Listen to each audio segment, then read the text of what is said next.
सुप्रभात बच्चों, आज आपका हिंदी की ऑनलाइन की कक्षा में स्वागत है।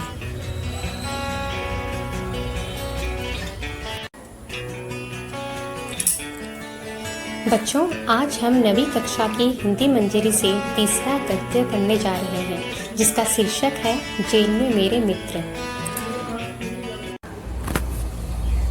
इस गद्य को पंडित जवाहरलाल नेहरू जी ने लिखा है। तो आइए हम थोड़ा सा लेखक परिचय ले लें। स्वतंत्र भारत के प्रथम प्रधानमंत्री पंडित जवाहरलाल नेहरू का जन्म 14 नवंबर सन 1898 ईस्वी को उत्तर प्रदेश के इलाहाबाद के आनंद भवन में हुआ था। उनके पिता पंडित मोतीलाल नेहरू अपने समय के प्रतिष्ठित वकील थे, जिन्होंने अपने ज्ञान और तर्क शक्ति से बहुत नाम कमाया था। जवाहरलाल पर पाश्चात्य सभ्यता का बहुत प्रभाव होते हुए भी उनका भारतीय सभ्यता और संस्कृति से बेहद प्यार था। नेहरू जी ने इंग्लैंड के प्रसिद्ध हैरो स्कूल में और उसके बाद ट्रिनिटी कॉलेज में अध्ययन किया। वे विज्ञान के छात्र थे। वे बैरिस्टर बनकर भारत लौटे। सत्याग्रह आंदोलन में हिस्सा लेने के कारण उन्हें अनेक बार जेल जाना पड़ा। वे कांग्रेस के सभापति भी रहे। स्वतंत्रता के बाद वे देश के प्रथम प्रधानमंत्री बने। वे केवल कुशल राजनीतिज्ञ और अधिक परिश्रमी नहीं थे, बल्कि प्रभावशाली लेखक भी थे।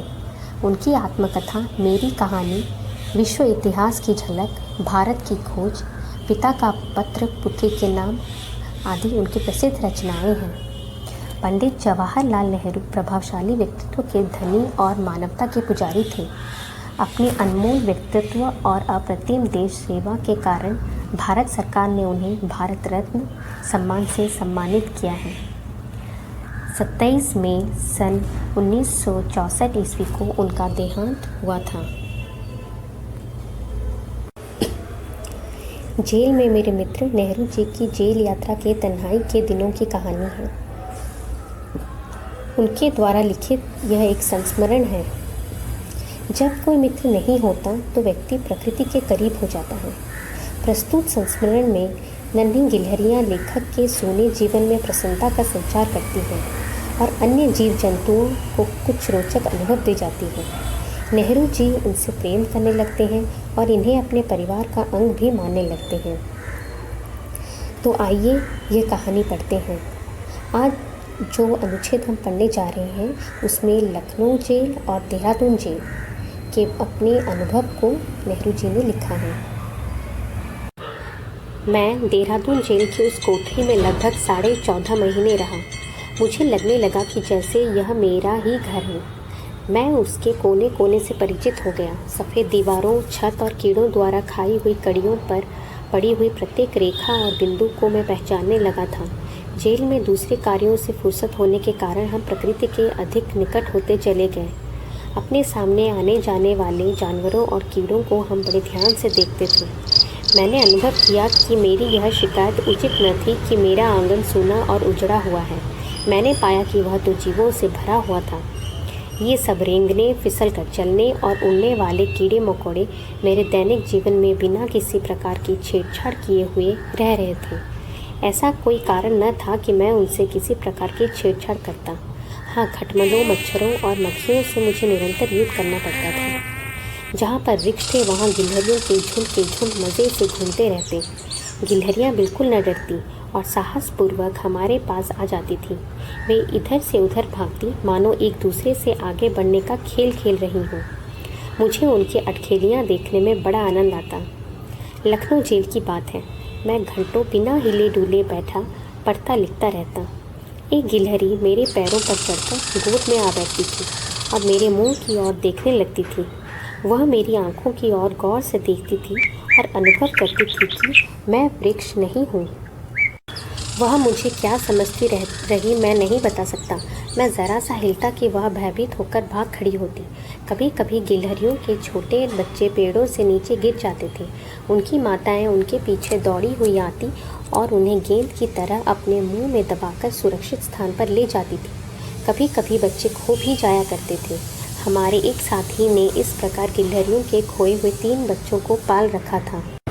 तो बच्चों आओ थोड़ा सा कठिन शब्दों के अर्थ देख लें। ताकि विषय को समझने में हमें आसानी मिले। पहला शब्द है कोठरी। कोठरी का मतलब है छोटा कमरा, जहाँ रोशनी थोड़ी कम आती है और कमरा जो है काफ़ी छोटा रहता है। परिचित। परिचित का मतलब है जान पहचान का, जिसे हम जानते हो, पहचानते हैं। कड़ियों। कड़ियों का मतलब है लगाम, छोटी धरन। फुर्सत। फुर्सत का मतलब है खाली समय। कीड़ा। कीड़ा का मतलब है कीट, रेंगने वाला या उड़ने वाला जंतु। शिकायत। शिकायत का मतलब है कंप्लेन या अभियोग। उजड़ा। उजड़ा का मतलब है बर्बाद। रेंगना। रेंगने का मतलब है धीरे धीरे चलना, चींटी आदि कीड़ों का चलना। कीड़े मकोड़े। कीड़े मकोड़ों का मतलब है कीट पतंग। दैनिक। दैनिक का मतलब होता है प्रतिदिन का। नित्य।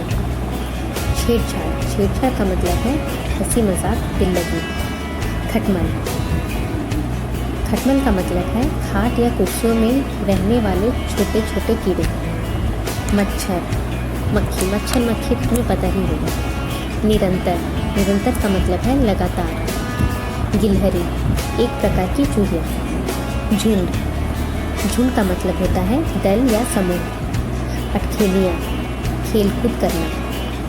साहसपूर्वक। साहसपूर्वक का मतलब है हिम्मत से, धैर्य से। गौर। गौर का मतलब होता है ध्यानपूर्वक। ज़रा। ज़रा मतलब थोड़ा या कम। गेंद। गेंद का मतलब होता है बॉल। खोना। खोना का मतलब होता है गंवाना या नष्ट होना। भयभीत। भयभीत का मतलब है डरा हुआ। सुरक्षित। सुरक्षित मतलब अच्छी तरह रखना।